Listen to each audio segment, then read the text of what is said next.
सभी टकराई रजत से, ईशा को मिला सुकून। जी हाँ दोस्तों, जगराता का टाइम रहता है जहाँ पर पुलिस वाले आ जाते हैं और वो कहते हैं मैं गलत टाइम पे आ गया, और वहाँ से पुलिस वाले चले जाते हैं। जहाँ पर सभी परिवार वाले बहुत ज़्यादा खुश रहते हैं और वो जाता है अपने आई के पास और जाकर उसे प्रणाम करता है, गले से लगा लेता है। तभी इसके बाद अपने पिताजी के पास जाता है और वहाँ पर उसकी बहन आती है, कहती है बहुत बहुत धन्यवाद भैया जो तू यहाँ पर आ गया, नहीं तो तू जल्दी आता कहाँ है। ऐसे में उसके भाई लोग उस पुलिस वाले का मजाक उड़ा रहे होते हैं, कहते हैं इसके लिए कुछ बनना पड़ता है भाई, और फिर उसे गले लगा लेते हैं।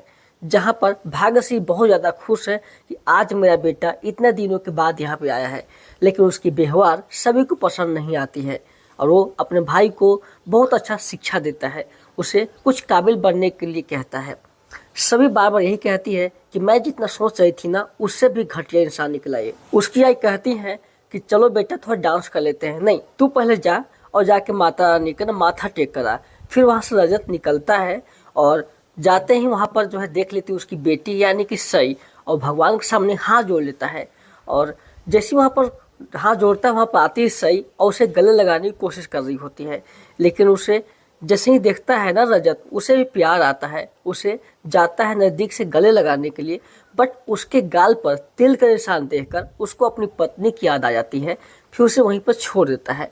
और ये सारी बातें ना सभी देख रही होती है, उसे बहुत बुरा लगता है। उसकी आई सोचती है कि शायद अब इन लोगों के बीच सही होगा, लेकिन कुछ भी सही नहीं हो पाता है। सभी कहती है कितना घटिया इंसान है, अपनी बेटी को प्यार तक नहीं दे सकता है। वो रजत के बाबूजी भी हैं, वो भी उसे बहुत भला बुरा बोल रहे होते हैं। फिर सही जाती है और उसे गले से लगा लेती है, अपने माँ का प्यार देती है। सही बहुत ज़्यादा खुश हो जाती है।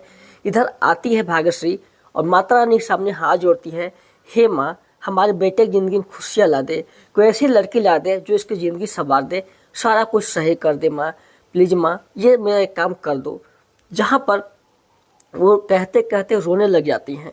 इधर जो है सई और सभी के बीच बॉन्डिंग अच्छी रहती है, दोनों की बातचीत जारी रहती है। जहाँ पर सई कहती आप कितनी अच्छी हो ना परी, तभी वो कहती परी वाव, और फिर वहाँ से वो निकल जाती है। ऐसे में सई परेशान है कि बेटी कैसी है अब बाप कैसा है। वहीं पर जब उधर से रजत आ रहा होता है तो उसके हाथ में चोट लग जाती है, तभी उधर से माता रानी का चुनरी आता है और उठा लेता है उसे और अपने हाथों में बांध लेता है। ऐसे में उधर दूसरे तरफ में दिखाया जाएगा कि भाग्यश्री बाकी सभी लोग घर के खाने बैठे रहते हैं। तभी वहाँ पर वो सोचते हैं कुछ रजत से बातें कर लेता हूँ, आखिर उसकी क्या विचार है। तभी उसको सड़क जाते हैं। आपको पता है ना कि मैं अभी ये सब सुनने के लिए नहीं आया हूँ और आपसे बहुत टाइम निकाल के मैं मिलने के लिए आया हूँ, और आप अगर आप ये सब बातें करोगे ना तो मैं यहाँ से पक्का चला जाऊँगा। ये सब बातें हमें सुनना पसंद नहीं है। जहाँ पर वो जो है उनसे गुस्सा करता है और कुछ सवाल जवाब करके वहाँ से निकल जाता है। ऐसे में सई के मुंह लटके हुए हैं, जहाँ वो रोकते रह जाती हैं, लेकिन वो वहाँ से निकल जाता है। दूसरे तरफ में दिखाया जाएगा कि जब सभी पढ़ाई कर रही होती है तो उसके जो है वो यादें हर समय आती रहती हैं कि रजत का अपनी बेटी के प्रति कैसा व्यवहार रहा है। वो अच्छा से फ़ोन से बातें उसे नहीं कर पाता है, जहाँ उसके पास इतना टाइम नहीं है।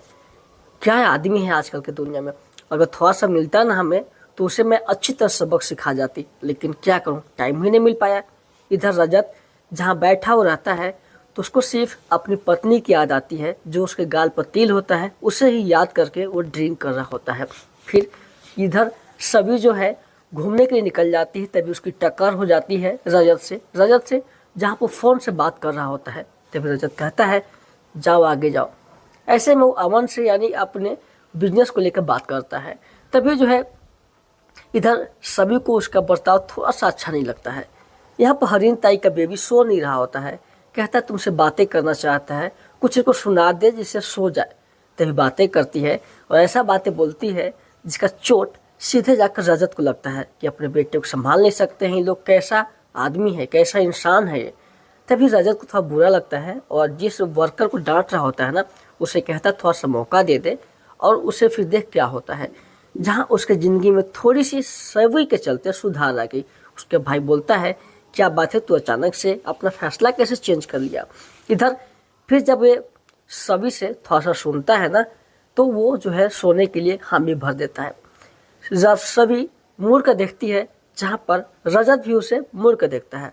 इधर दूसरी तरफ इधर जहाँ पर सभी किचन में कुछ काम कर रही होती है तो एक आंटी का उसका फ़ोन आता है जहाँ ईशा से बातें हो रही होती है, आज आपके चलते जो है मेरा घर बस गया है, सब कुछ अच्छा चल रहा है और आप क्या बोल रही हैं।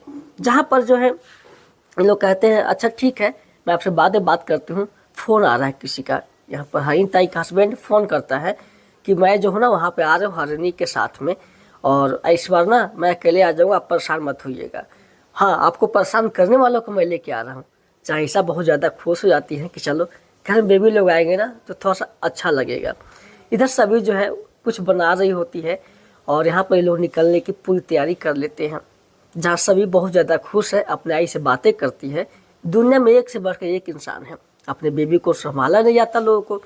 यहाँ पर जब सई का जो है स्कूल का पहला दिन होता है, जहाँ पर बार बार भाग्यश्री कहते हैं रजत जा इसे कुछ खिला दे, जहाँ वो सुनता ही नहीं बात, तभी जो है उन्हें गुस्सा आ रहा होता है और वो खाने के लिए परेशान होती है और रजत अपने काम के सिलसिले में बिजी रहता है।